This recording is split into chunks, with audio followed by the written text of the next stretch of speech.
Most medications undergo years of development and safety testing before ever being given to humans.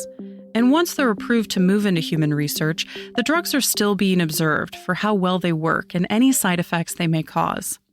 This practice helps ensure that we're receiving the best possible product, which when taken appropriately won't cause us harm.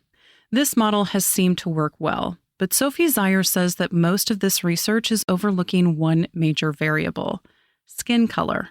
We have this extreme diversity of skin tones that really differentiates human populations. I all of a sudden realized, what do we know about skin pigmentation in relationship to drug testing and to the interaction with drugs? This is where we started identifying, hey, first of all, there's very little information about this. So there's very little research started already in the 70s, 80s. But then you see over time that it's very sparsely investigated. Zeyer is a molecular biologist and consultant for diversity, equity, and inclusion in research and development, as well as clinical trials. After the connection between melanin and drug safety was first realized over 40 years ago, people mostly forgot about it. The understanding of how our bodies metabolize drugs was never impacted, a mistake that's putting countless lives at risk. In general, after a drug enters the bloodstream, it's usually processed by enzymes, which reduces its effectiveness. But this conversion is taken into account during the research process. However, Simon Groen says that the amount of melanin a person has can create even more change, which is almost never considered. Melanin can kind of act as a sponge in the skin to take away even more drug from the bloodstream. So depending on those enzymes in the liver and the melanin in the skin, together they kind of determine how much drug is becoming available to actually reach its intended target. So this is very dependent on the type of drug, but for some drugs, melanin can have a very important effect in changing the availability of the drug for reaching the target. Groen is an assistant professor of evolutionary systems biology at the University of California at Riverside. The fact that melanin attracts drugs isn't the only issue. After they bind together, the melanin slowly releases it back into the body. So let's say drugs are going to the skin and bind to melanin, then that diminishes the availability in the short term of that drug. But then over the longer term, if that drug is then being released by the melanin, then you might have a more prolonged action of that drug.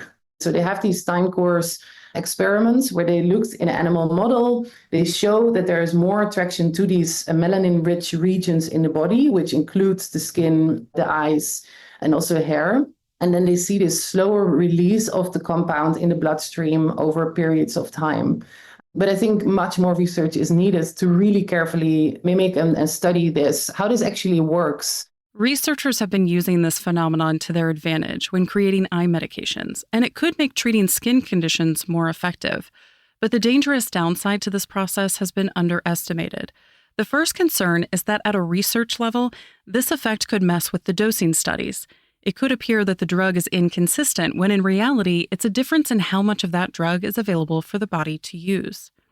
Down the road, this can lead to doctors under or over-prescribing medications to people with pigmented skin. But the second question is, if the melanin slowly releases the drug back into the body, when do you give a second dose? So the timing of the dosing is important as well, because that's then, that also shifts over time because you get this absorption and release, slow release. So it's timing of the dosage and the dosage itself for the treatment of the intended target. In an effort to rectify this oversight, Congress recently amended the Federal Food, Drug, and Cosmetic Act to require diversity action plans for certain clinical trials of drugs, medical devices, and biological products. This means that the research sponsors will have to set diversity goals for their participants based on sex, race, ethnicity, and age. And so they're working on that in order to get that to basically recruit more people from African descent or Asian descent or Hispanics. But there's a huge gap but in preclinical, there's no attention for it. And that is exactly what we would like to illuminate, because if you recruit the people in clinical trials, if diverse people, they need to know the safety and efficacy data from preclinical to make an informed decision. And at the moment, that cannot be given because nobody is looking at it in preclinical. However, there are current technologies available to make this happen. It's just a matter of the industry deciding that they want to. Zaire and Groen recently published an article in the journal Human Genomics that aims to light a fire under the scientific community to finally take this information seriously. They break down why we should care and offer tangible actions researchers can do right now that will make a big difference. Zaire says these tests can even be done in a petri dish. And so now it becomes interesting because you can test it in the laboratory to understand the relationship between drugs and pigments, to understand how this dynamic could be interrupted or change. And you can use this to make clinical decisions, what you measure and at what frequency you measure it. So it's really informative for clinical decision making to do the initial test in a petri dish. Another innovative option is using 3D skin models. Their development has been pioneered by the beauty industry in an effort to test products more accurately while also moving away from animal testing. So L'Oreal was a front runner. Actually, most of the real beautiful scientific papers describing the skin and pigment in the skin are done by scientists working at L'Oreal. But through that innovation, actually now companies have been formed that actually offer these 3D skin models with and without pigments for people to purchase and actually use in their own labs. And it's really a turnkey solution. So you put your order in and you get it with all the media and everything. You can start right away, which is so important because otherwise, every pharma company, let's say, would have to develop their own skin models and have to standardize it to make it reproducible, so to create reproducible results. But because these vendors now exist, creating these 3D cell models, pharma labs can adopt them right away and actually test whether their drugs has indeed affinity for melanin and start investigating indeed what the kinetics, how it affects the kinetics of the drug in the body. Once they know these effects, they can adjust the clinical protocols and create safer, more effective products for people with higher levels of melanin in their skin. However, Zaire notes that accounting for melanin is just the first step. When doing this research in human cells, she says that scientists really need to be reporting the ancestry of these samples.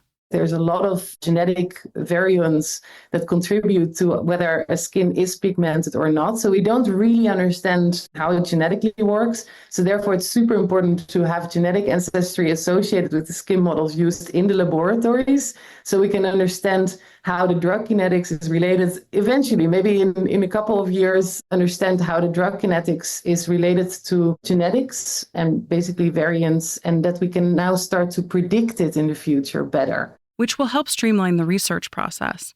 And while AI can be an incredibly useful tool in combing through all of this data, scientists need to first broaden the data points they're looking at. I don't think we are giving sufficient variables, or are we measuring sufficient variables for potential algorithms to extract how a drug works differently in a person of Northern European descent versus a person of African descent. And we need to work towards that, giving all the variables, genetics, how does a drug interact with melanin from skin models, the metabolites of the liver. All these variables need to be part of the equation to truly get to treat people in an individual way, so working towards precision medicine. And as she mentioned earlier, Zaire believes that the action that can have the most immediate impact is fairly simple. Scientists need to start documenting the specific ancestry of the cells used in research. If you use the cell of Northern European descent, report it. That's now not happening. If you use a cell of Northern African descent, and we want to be as specific as possible, report it. And so, because once we start reporting, we have data, we have this information we can use to start seeing patterns. We can start using that in algorithms that we are using increasingly. But at the moment, in terms of diversity and acknowledging that there's different human populations, there's not enough reporting in the earlier stages and later on clinical trials either. And once we start reporting, we can start to see patterns. While this type of detailed reporting is part of the scientific process, Zaire says that for some reason it's been ignored when it comes to human diversity. Both Zaire and Groen hope their advocacy reaches the patients and helps them realize the questions they should be asking. For example, when they are considered for participation in a clinical trial, they could ask the doctors like, hey, before you give me this new drug that is in development, has this been tested on cell models that are representative for my ancestry? So right now, if people are of like European descent, then in most cases, the answer is yes, it's been tested on cell models from European descent. But for people originally from like sub-Saharan African descent, then it's often the case that such drugs have not yet been tested preclinically on cell models that also have origins in sub-Saharan Africa.